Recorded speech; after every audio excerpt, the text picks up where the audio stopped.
నండి. శ్రీమాత నమః ఛానల్‌కి స్వాగతం. ఆ లలితా పరమేశ్వరి అమ్మవారి ఆశీస్సులు మనందరిపైన ఉండాలని సదా కోరుకుంటున్నాను. కార్తీక మాసం వచ్చిందంటే చాలు వనభోజనాలకు పెట్టింది పేరు. వనభోజనాల కోసము ఉసిరి చెట్టు ఎక్కడ ఉందా అని ప్రజలు వెతుకుతూ ఉంటారు. అయితే ఈ మాసంలో ఎంతో పవిత్రమైనదిగా పూజించే ఉసిరి చెట్టు కింద ఒక్క పూటైనా భోజనం చేయాలన్నది మన హైందవ సంప్రదాయము. అయితే అందుబాటులో చెట్టు లేకపోతే దాని కొమ్మనైనా వెంట తీసుకువెళ్ళి మరీ భోజనం చేస్తూ ఉంటారు. ఎందుకంటే ఈ కార్తీక మాసంలో ఆ శ్రీ మహావిష్ణువు మరియు లక్ష్మీదేవి ఇద్దరు ఉసిరి చెట్టు వద్ద కొలువై ఉంటారన్నది విష్ణు పురాణ కథనము. ఉసిరిని భూమాతగా కొలుస్తారు. దేవదానవ సంగ్రామంలో కొన్ని అమృత బిందువులు పొరపాటున భూమి మీద పడటంతో పుట్టిందే ఈ ఉసిరి అన్నది ఓ కథనము. అయితే ఈ ఉసిరి సకల మానవాళిని రక్షిస్తుందని విశ్వసిస్తూ ఉంటారు. మరియు వృద్ధాప్యాన్ని దరిచేరనివ్వదని ఔషధ మొక్కలలో ఉసిరికి ఉసిరే సాటి అని చెప్తుంది మన ఆయుర్వేదము. అందుకే ప్రతి వ్యక్తి తన జీవిత కాలంలో 5 ఉసిరి చెట్లు నాటాలని చెబుతూ ఉంటారు. అయితే కార్తీక మాసంలో వనభోజనాల్లో ఉసిరి చెట్టు కింద శాలిగ్రామాన్ని ఉంచి గంధము, అక్షతలు, పుష్పాలతో పూజించాలి. అనంతరము పండితులను పిలిచి సత్కరించి అందరూ భోజనం చేయాలి. ఈ వనభోజన కార్యక్రమాలను నిర్వహించే వారికి పాపాల నుంచి విముక్తి కలుగుతుందని మన పురాణాలు చెబుతున్నాయి. ఈ కార్తీక మాస వనభోజనం అంటే ఎక్కడ పడితే అక్కడ చేసే కార్యక్రమం కాదు. వనభోజనానికి ఎంచుకునే ప్రదేశము అత్యంత పవిత్రంగా ఉండాలి. వనభోజనాలకు రకరకాల ఫల, పుష్ప, వృక్షాలు కలిగి ఏటి ఒడ్డున ఉన్న ప్రదేశాన్ని ఎంచుకోవడము చాలా ఉత్తమము. అక్కడ తప్పనిసరిగా ఉసిరి చెట్టు ఉండాలి. మరియు తులసి వంటి మొక్కలు కూడా ఉంటే మరీ మంచిది. బయట నుండి తెచ్చినవి కాకుండా ఆహార పదార్థాలు అక్కడే వండుకోవాలి. మరియు సాత్విక ఆహారాన్ని తీసుకోవడం చాలా మంచిది. ఒకానొకప్పుడు సూత మహర్షి అందరితో కూడి నైమిషారణ్యంలో ఈ కార్తీక పౌర్ణమి నాడు ఉసిరి చెట్టు కింద వనభోజనాలు చేసినట్లు కార్తీక పురాణంలో వర్ణించబడింది. ఈ ఉసిరి చెట్టు అనేక ఔషధ గుణాలను కలిగిన వృక్షము మరియు దామోదరునికి అంటే శ్రీహరికి అత్యంత ప్రీతిపాత్రమైన వృక్షం ఇది. అందుకే వనభోజనాలకు ఉసిరి చెట్టు నీడ శ్రేష్టమని చెప్తూ ఉంటారు. వనభోజనాల ప్రారంభానికి ముందు ఈ ఉసిరి చెట్టు మొదట్లో విష్ణుమూర్తి పటాన్ని లేదా విగ్రహాన్ని ఉంచి పూజించి ఆ తర్వాత ఆనందంగా పెద్దలు, పిల్లలు, బంధువులు, మిత్రులతో కలిసి వనభోజనాలను చేస్తారు. కృష్ణ భగవానుడు తన సోదరుడు బలరాముడితోనూ మరియు తోటి గోపబాలకులతోనూ కలిసి ఉసిరి మొదలైన మహావృక్షాల నీడ యమునా నదీ తీరాన బృందావనంలో అత్యంత ఆనందంగా ఈ వనభోజనాలను చేశాడని భాగవతంలో వర్ణించబడింది. ఈ ఉసిరి చెట్టు కింద ఉసిరికాయలతో దీపారాధన చేసి శ్రీ మహావిష్ణువును అర్చించే వారిని చూడటానికి యమునికి కూడా శక్తి చాలదట. ఈ ఉసిరి చెట్లు ఉన్న తోటలో వనభోజనాలు చేస్తే వారి మహాపాతకాలు సైతం తొలగిపోతాయని భక్తుల విశ్వాసము. రాత్రి అంటే ఉసిరిక. ఈ ఉసిరిక లక్ష్మీదేవికి ఆవాసమైన ఎంతో ఇష్టమైనది. ఇంకా ఈ కార్తీక మాసంలో ఈ ఉసిరిక వృక్షం కింద భోజనం చేయడము ఎంతో అదృష్టాన్ని ఇస్తుంది.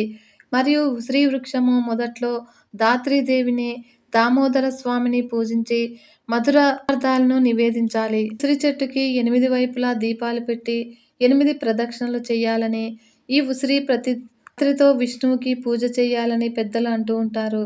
ఈ కాలంలోనే ఉసిరికాయలు బాగా వస్తాయి. మరియు ఉసిరి మన ఆరోగ్యానికి సంజీవిని లాంటిది. కనుక రోజు ఉసిరి ఏదో ఒక రూపంలో మనం తినాలి. ఇందులో షడ్రుచులలోని చేదు తప్ప మిగతా 5 రుచులు ఉన్నాయి. కాకుండా ఇది మన జీర్ణశక్తిని కాపాడుతుంది. మన శరీర ఉష్ణోగ్రత తగ్గిస్తుంది. శరీరంలో సమతుల్యం తీసుకువస్తుంది. చెట్టు గాలి కూడా చాలా మంచిది. అందుకే కార్తీక మాసంలో ఉసిరి చెట్టు దగ్గర దీపాలు, పూజలు, ప్రదక్షిణలు, వనభోజనాలు అంటూ ఎక్కువసేపు ఈ చెట్టు దగ్గర గడపాలని చెప్తారు మన పెద్దలు. ఉసిరి చెట్టు మూలంలో శ్రీహరి, స్కందంలో రుద్రుడు, ఊర్ధ్వంలో బ్రహ్మ, శాఖలలో సూర్యుడు, ఉపశాఖలలో దేవతలు ఆశ్రయించి ఉంటారు. కార్తీక పౌర్ణమి రోజున శ్రీ మహావిష్ణువును పూజించి చిత్రాన్నాలను నివేదించి మధ్యాహ్నము బంధుమిత్రులతో కలిసి ఉసిరి చెట్టు నీడన వనభోజనం చేస్తే సకల పాపాలు తొలగిపోయి విష్ణులోకం పొందుతారని అంటూ ఉంటారు. ఈ కార్తీక మాసంలో వాతావరణ ప్రభావం వల్ల మనిషిలో ఉష్ణాంశము తక్కువై త్రిదోషాలు వికృతి చెందుతాయి. తులసి వాసన, ఉసిరిక వాసన పీల్చుకోవడం వల్ల ఆరోగ్యం చేకూరుతుందని నమ్మకము. ఈ వనభోజనాలు ఏర్పాటు చేయడానికి నాంది పలికిందని పెద్దలు అంటూ ఉంటారు. కనుక కార్తీక పౌర్ణమి నాడు చేసే సాలగ్రామ దానము, ఉసిరికాయల దానం వల్ల కూడా పాపాలు నశిస్తాయి. వనభోజనం చేయడం వల్ల ఆధ్యాత్మిక ఫలితాలు, ఆరోగ్యంతో పాటు ప్రజల్లో ఆత్మానురాగాలు పెంపొంది సామాజిక సామరస్యతను, సమైక్యతను దోహదం చేస్తుంది. మరియు ఆనందానికి సంకేతము పచ్చదనము. దాన్ని పంచుకుంటూ ఆనందాన్ని మనసులో నింపుకుంటూ చిన్నపిల్లల నుంచి పెద్దవారి వరకు ఆటపాటలతో, నృత్య గీతాలతో ఆనందంగా గడుపుతారు. లోకి వెళ్ళి ఆ ఉసిరి చెట్టు కింద తులసి బృందావనంలో చక్కగా వంట చేసుకొని ఆ పరమేశ్వరుడికి మహానైవేద్యం పెట్టి అందరూ ఒక్కటిగా నిలబడి అన్నం తిని ఆ ప్రకృతి అనుగ్రహాన్ని, పరమాత్మ అనుగ్రహాన్ని పొంది ఇంటికి తిరిగి వచ్చే ప్రక్రియనే వనభోజన ప్రక్రియ అంటారు. ఈ వనభోజనం ఎందుకు నిర్దేశించారో అందుకే చేయాలి. ఈ కార్తీక మాసానికి ఉసిరి చెట్టుకే కాదు, ఉసిరి కాయకు ఉన్న సంబంధము అంతా ఇంతా కాదు. ఉసిరి చెట్టు సాక్షాత్తు ఈశ్వర స్వరూపము. శివకేశవులతో పాటు బ్రహ్మ, సకల దేవతలలో ఈ ఉసిరి చెట్టులో కొలువై ఉంటారనేది అద్భుత వృక్షము. ఈ కార్తీక మాసం అంటేనే దీపాలు ప్రధానమైనవి. పత్తితో చేసిన వత్తులను ఆవు నెయ్యిలో నానబెట్టి వాటిని అరటి దుప్పల్లో పెట్టి వెలిగిస్తూ ఉంటారు. మరియు వేకువజామునే లేచి చన్నీటి స్నానం చేసి కార్తీక దీపాలు వెలిగించి నీటిలో వదులుతూ ఉంటారు. ఈ కార్తీక దీపాలు అంటే సాధారణంగా వత్తులతో చేసి వెలిగించేవే. కానీ కార్తీక మాసంలో ఉసిరి దీపాలకు విశిష్టత ఉంది. ఉసిరి చెట్టు కింద కూర్చొని భోజనాలు చేస్తే మంచిదని అందరికీ తెలుసు. కానీ ఉసిరికాయ దీపాలు పెడితే అన్ని శుభాలు కలుగుతాయని, నవగ్రహ దోషాల పరిహారం జరుగుతుందని చాలా మందికి తెలియదు. ఉసిరికాయ దీపంతో ఎటువంటి ప్రయోజనాలు కలుగుతాయో తెలుసుకుందాము. మన ఛానల్ని ఫస్ట్ టైం చూస్తున్నట్లయితే ఈ వీడియో మీకు నచ్చినట్లయితే లైక్ చేయండి ఫ్రెండ్స్. మరియు మన ఛానల్ని సబ్స్క్రైబ్ చేసుకొని సపోర్ట్ చేయగలరని భావిస్తున్నాను. కార్తీక మాసం వచ్చిందంటే చాలామంది ఉసిరికాయతో దీపం వెలిగిస్తూ ఉంటారు. ఒక్క కార్తీక మాసంలోనే ఇలా ఉసిరి దీపం వెలిగించి నీటిలో వదులుతూ ఉంటారు. అయితే ఉసిరికాయ గుండ్రంగా ఉంటుంది. దానితో దీపం ఎలా పెట్టాలి అనే పెద్ద సందేహమే వస్తుంది. మరి ఉసిరికాయతో దీపం ఎలా పెట్టాలి? ఉసిరి దీపంతో ఎటువంటి పరిహారాలు కలుగుతాయి? అసలు ఉసిరికాయతో దీపం వెలిగించడము ఎవరు ప్రారంభించారు? మరియు ఉసిరి దీపంతో ఎటువంటి ప్రయోజనాలున్నాయో ఇప్పుడు తెలుసుకుందాము. కార్తీక మాసానికి ఉసిరి చెట్టుకే కాదు, ఉసిరికాయకు ఉన్న సంబంధము అంతా ఇంతా కాదు. ఈ ఉసిరి చెట్టు సాక్షాత్తు ఈశ్వర స్వరూపంగానే భావిస్తారు. అంతేకాదు శివకేశవులతో పాటు బ్రహ్మ, సకల దేవతలతో ఉసిరి చెట్టులో కొలువై ఉంటారని చెబుతూ ఉంటారు. అంతటి విశిష్టత కలిగిన ఉసిరికి ఈ కార్తీక మాసంలో చాలా విశిష్టమైన స్థానం ఉంది. అందుకే కార్తీక మాసంలో మరీ ముఖ్యంగా దశమి, ఏకాదశి, సోమవారము, పౌర్ణమి తిథుల్లో ఉసిరి చెట్టు కింద దీపాలు వెలిగిస్తారు. ఈ కార్తీక పౌర్ణమి రోజున ఉసిరికాయ దీపాన్ని వెలిగిస్తే గొప్ప ప్రయోజనాలు కలుగుతాయట. కార్తీక మాసం అంటే దీపాలు ప్రధానమైనవి. పత్తితో చేసిన వత్తులను ఆవు నెయ్యిలో నానబెట్టి వాటిని అరటి దుప్పల్లో వెలిగించి కార్తీక దీపాలు వెలిగించి నీటిలో వదులుతారు. కార్తీక దీపాలు అంటే సాధారణంగా వత్తులతో చేసి వెలిగించేవే. కానీ కార్తీక మాసంలో ఉసిరి దీపాలకు విశిష్టత ఉంది. ఉసిరి చెట్టు కింద దీపం వెలిగించడానికి ఒక పురాణ గాథ కూడా ఉంది. వశిష్ఠ మహాముని శౌనకాది మహామునులకు వివరించాడు. పాండవులు అరణ్యవాసం చేసేటప్పుడు ఈ కార్తీక మాసంలో శివుడికి పూజ చేయాలని అనుకున్నారు. కానీ అక్కడ శివాలయం కానీ, శివలింగం కానీ లేదట. అప్పుడు ఏం చేయాలా అని ఆలోచిస్తుండగా ద్రౌపది శ్రీకృష్ణుడు ఉపదేశించాడట. ఇప్పుడు కార్తీక మాసము. నీ భర్తలను కొన్ని గ్రహాల దోషాలు ఫలితంగా కారణంగా జూదంలో ఓడిపోయి ఇలా కష్టాలు అనుభవిస్తున్నారు. ఈ కార్తీక మాసంలో ఉసిరికాయ, ఆవు నెయ్యితో దీపం పెడితే నవగ్రహ దోషాలకు పరిహారం కలుగుతుందని చెప్పాడని పద్మపురాణంలో పేర్కొన్నారు. ఇప్పుడు ద్రౌపది గుండ్రంగా ఉసిరికాయ పైభాగం తీసి దానిలో ఆవు నెయ్యి, తెల్ల జిల్లేడు వత్తులతో దీపారాధన చేసిందని ఆధ్యాత్మిక శాస్త్రవులు చెబుతున్నాయి. తరువాత ఉసిరి చెట్టు కిందనే వనభోజనాలు చేసిన తర్వాతనే ధర్మరాజు యుద్ధానికి ఒప్పుకున్నాడని పురాణాలు చెబుతున్నాయి. ఇలా ఉసిరి దీపం వెలిగించిన తర్వాత వారికి గ్రహదోషాలు తొలగి మళ్ళీ రాజ్యం వచ్చేందుకు బీజం పడిందని పండితులు చెబుతున్నారు. ఈ కార్తీక మాసంలో ఉసిరికాయను తీసుకుని దాని మధ్యలో గుండ్రంగా కట్ చేస్తే దీపంలో తయారవుతుంది. ఆ బెజ్జంలో నెయ్యి నింపి దాంట్లో తామర కాడల వత్తులను వేసి దీపం వెలిగించాలి. ఇలా ఉసిరి దీపం వెలిగిస్తే ఆ శ్రీ మహావిష్ణువు, లక్ష్మీదేవి సంతోషిస్తారు. సకల ఐశ్వర్యాలతో పాటు మహిళలు సుమంగళిగా మరణిస్తారని అంటూ ఉంటారు. ఉసిరికాయ అంటే లక్ష్మీదేవికి ప్రీతికరము. అందుకే ఈ కార్తీక మాసంలో ఉసిరి దీపం వెలిగించిన వారికి లక్ష్మీదేవి, ఆ శ్రీ మహావిష్ణువు ఈశ్వరానుగ్రహము లభిస్తుందంటారు. ఈ కార్తీక మాసంలో ఉసిరికాయ దీపాన్ని వెలిగిస్తే నవగ్రహ దోషాలతో పాటు సకల దోషాలు తొలగిపోతాయని, ఇంటికి నరదృష్టి తొలగిపోతుందని పండితులు చెబుతూ ఉన్నారు. అంతేకాకుండా ఈ ఉసిరికాయలో ఆయుర్వేద గుణాలు కూడా ఉన్నాయి. ఉసిరికాయలో విటమిన్ సి చాలా ఎక్కువగా ఉండి ఆరోగ్యానికి మంచిది. ప్రతిరోజు ఉసిరికాయను తినడం వలన మలబద్ధకం తగ్గుతుంది. ఉసిరికాయ కంటి చూపును పెంచడంలోనూ సహాయపడుతుంది. మరియు 2 చెంచాల ఉసిరికాయ పొడిని 2 చెంచాల తేనెలో కలుపుకొని రోజుకు 3 లేదా 4 సార్లు తాగుతూ ఉంటే జలుబు తగ్గుతుంది. ఇంకా ఈ ఉసిరికాయ రోజు తినడం వలన రోగనిరోధక శక్తి పెరుగుతుంది. బరువు నియంత్రణకు వస్తుంది. ఉసిరికాయ తినడం వలన శరీరంలోని అదనపు కొవ్వు కరిగించుకోవచ్చు. అలాగే నిదానంగా బరువు కూడా తగ్గించుకోవచ్చును. ఇంకా ఈ ఉసిరికాయను చక్కెర వ్యాధి గ్రస్తులు దీనిని వాడినందువలన ఇన్సులిన్ ఉత్పత్తికి అనుకూలించి రక్తంలోని చక్కెరను తగ్గించును. జ్ఞాపక శక్తినిచ్చే మందులలో దీనిని ఎక్కువగా వాడతారు. అదేవిధంగా ఆరోగ్యానికి కూడా ఉసిరికాయలను ఎక్కువగా ఉపయోగిస్తారు. ఊపిరితిత్తులు, కాలేయము, జీర్ణమండలము, గుండె సంబంధించిన వ్యాధులకు కూడా ఈ ఉసిరికాయ చాలా మంచిది. ఉసిరికాయను తీసుకోవడం వల్ల కాలేయంలో చేరిన మలినాలు, విష పదార్థాలను తొలగిస్తుంది. యాంటీ ఆక్సిడెంట్లుగా పనిచేస్తూ ఉంటుంది.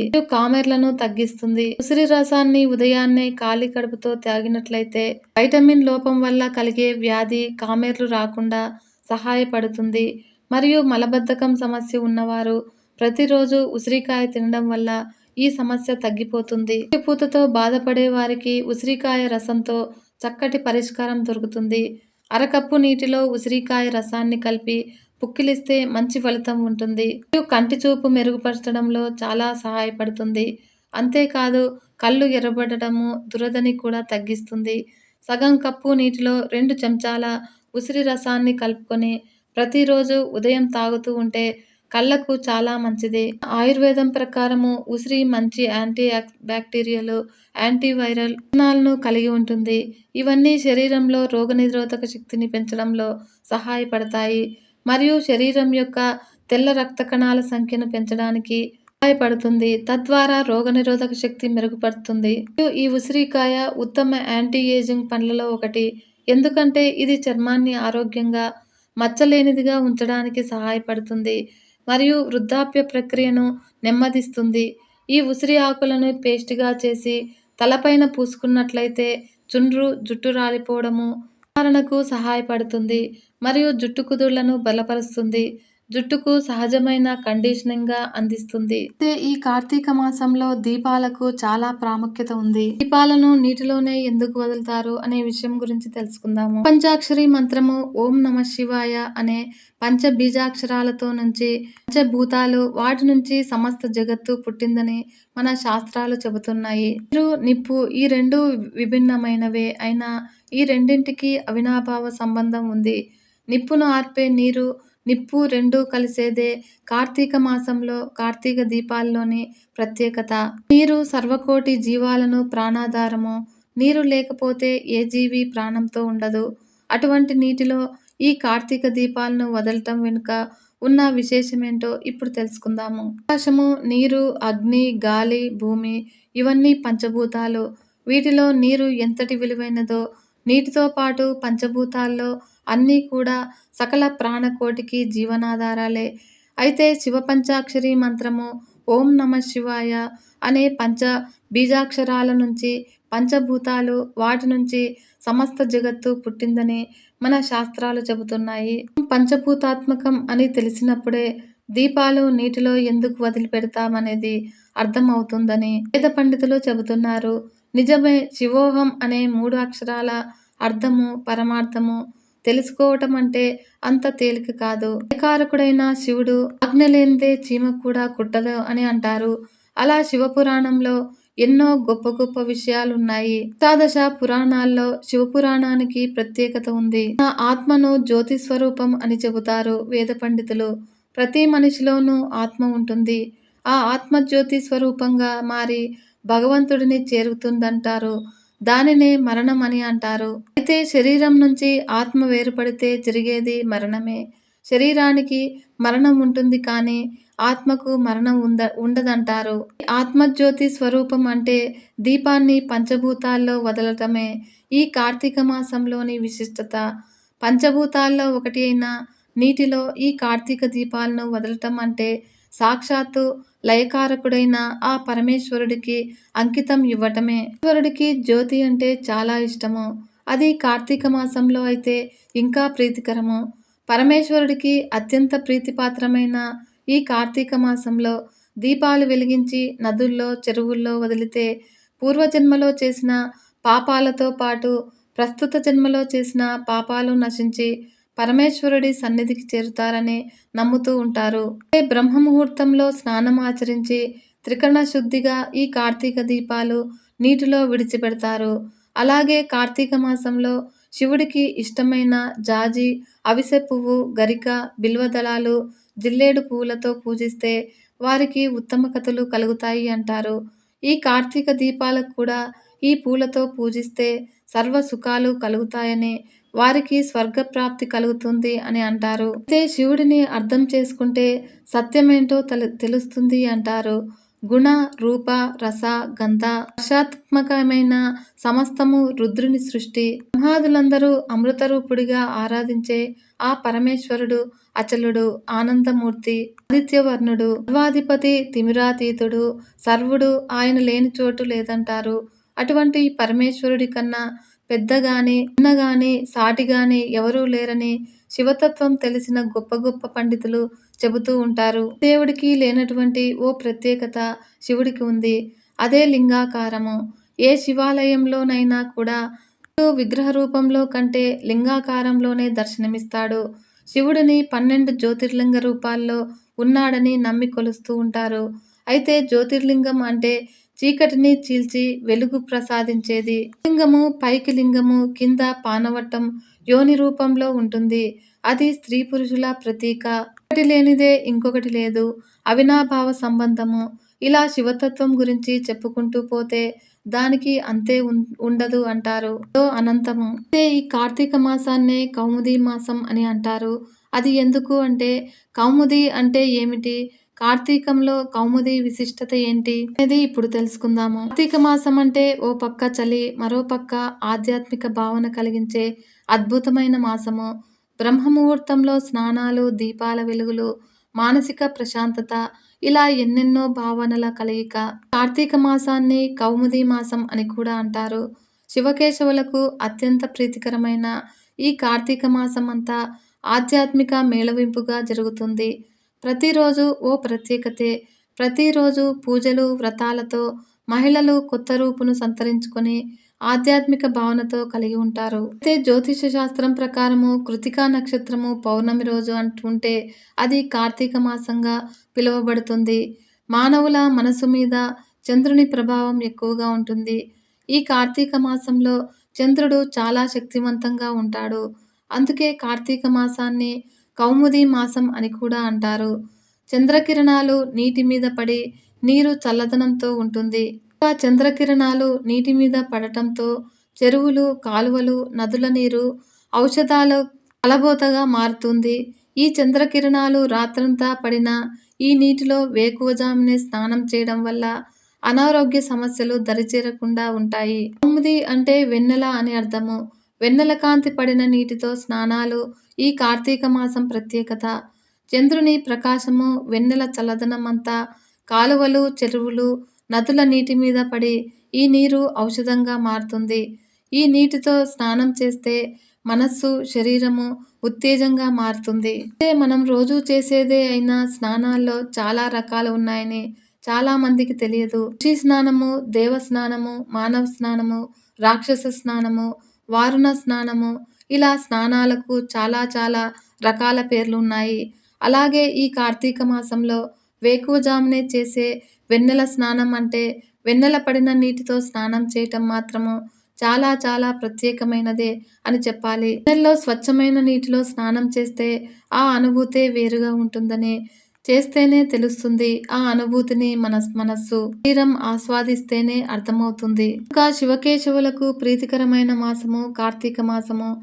కోటి పుణ్యఫలాలు ప్రసాదించే మహిమాన్విత మాసము. కార్తీక మాసంలో సూర్యుడు తులా సంక్రమణంలో ప్రవేశించగానే గంగా నది ద్రవరూపం ధరించి సమస్త నదీ జలాలలో చేరుతుంది. ఆ సమయంలో ఆ నీటిలో శ్రీ మహావిష్ణువు వ్యాపించి ఉంటాడు. కాబట్టి కార్తీక స్నానం చేసిన వారికి పుణ్యం ప్రాప్తిస్తుంది. ఈ కార్తీక మాసం తెలుగు నెలల్లో చాలా విశిష్టత కలిగిన మాసము. శ్రావణ మాసంలో పూజలు, వ్రతాలు, నోములు, ఇలా సౌభాగ్యాలు కలిగించే గౌరీదేవి, సిరి సంపదలు ప్రసాదించే లక్ష్మీదేవి పూజలకు ప్రసిద్ధి చెందిన మాసము. కానీ కార్తీక మాసం మాత్రము గౌరీదేవి, లక్ష్మీదేవిల పత్నులైన శివకేశవులకు ఎంతో ప్రీతికరమైన మాసము. ఈ కార్తీక మాసం అంతా శివాలయాలు, విష్ణు ఆలయాల్లో ఆధ్యాత్మిక భావనతో మారుమోగుతాయి. అభిషేక ప్రియుడైన శివయ్యకు అభిషేకాలు, అలంకార ప్రియుడైన శ్రీ మహావిష్ణువునకు సర్వాలంకారాలతో పాటు విశిష్ట పూజలు జరుగుతాయి. శివకేశవులకు అత్యంత ప్రీతికరమైన ఈ కార్తీక మాసమంతా ప్రతిరోజు ఆధ్యాత్మికతతో నిండిపోతుంది. ఉదయం లేచి మహిళలు కార్తీక స్నానాలు, దీపాలు, పూజలు, వ్రతాలు, పురాణ పఠనాలతో ఆధ్యాత్మిక భావనతో నిండిపోతారు. ప్రతి ఇల్లు దీపకాంతులతో వెలిగిపోతూ ఉంటుంది. మరియు గుమ్మానికి మామిడి తోరణాలు, పచ్చని పసుపు, ముచ్చటైన ముగ్గులతో గడపలు, గుమ్మాలు వెలిగిపోతూ ఉంటాయి. పూజలు చేసిన మహిళలు ఉపవాసాలతో శివకేశవులను ధ్యానిస్తూ ఉంటారు. మరియు పురాణాలు చదువుతూ ఆధ్యాత్మిక భావనను పెంపొందించుకుంటూ ఉంటారు. బ్రహ్మముహూర్తంలో లేచి చన్నీటి స్నానాలు చేసి కార్తీక దీపాలు వెలిగించి నీటిలో వదిలి దేవాలయాలకు వెళ్లి శివకేశవులను పూజిస్తారు. దాన ధర్మాలు చేసి కుటుంబాలకు మేలు కలగాలని, భర్త, పిల్లలు అందరూ సుఖ సంతోషాలతో వర్ధిల్లాలని శివకేశవులను కోరుకుంటూ ఉంటారు. కార్తీక మాసంలో నీటిలో శ్రీ మహావిష్ణువు వ్యాపించి ఉంటాడు. కాబట్టి కార్తీక మాసంలో స్నానం చేసిన వారికి పుణ్యం ప్రాప్తిస్తుంది. నదీ స్నాన జపాదులను ఆచరించేవారు అక్షయమైన అశ్వమేధ ఫలాన్ని పొందుతారని నమ్ముతూ ఉంటారు. ఇంకా కార్తీక మాసంలో సాయంకాలం పూట శివాలయము, వైష్ణవ ఆలయాల్లో దీపారాధనం చేయడం వల్ల కుటుంబంలో ఉండే కష్టాలు తొలగిపోతాయి, అనంతమైన ఫలాలు లభిస్తాయి. మరియు శివాలయ గోపురాన్ని వీక్షిస్తే సాక్షాత్తు పరమశివుడి సంతోషించి కోరిన కోరికలు తీరుస్తాడు. శివాలయం గోపుర దర్శనము, శిఖర దర్శనము, శివలింగ సన్నిధిలో దీపారాధన చేస్తే అన్ని పాపాలు నశించిపోయి అనంత కోటి పుణ్యఫలాలు కలుగుతాయని భక్తుల నమ్మకము. అంతేకాకుండా ఇలా చేసిన వారికి మోక్షం కలుగుతుందని శివపురాణం చెబుతుంది. పూర్వజన్మలో చేసిన పాపాలు కూడా తొలగించే శక్తి ఈ కార్తీక మాసం పూజలకు ఉందని పండితులు చెబుతున్నారు. ఈ కార్తీక మాసంలో ఏమీ అందుబాటులో లేకపోయినా ఎంత పేదవారైనా సరే భక్తితో చిన్న దీపం వెలిగించి హృదయపూర్వకంగా శివకేశవులను ప్రార్థిస్తే వారికి స్వర్గప్రాప్తి లభిస్తుందని పురాణాలు చెబుతున్నాయి. పూజ చేసే విధానంలో నియమాలు ఉన్నా భక్తులు మాత్రము అత్యంత ప్రధానమైనవని మర్చిపోకూడదు. భక్తి ఎప్పుడు మెప్పు కోసం కాదు, మోక్షం కోసం చేయాలని తెలుసుకోవాలి. ఓం నమః శివాయ. ఓం నమో నారాయణాయ. సర్వే జనా సుఖినో భవంతు. లోకా సమస్త సన్మంగళాని భవంతు. నమస్తే.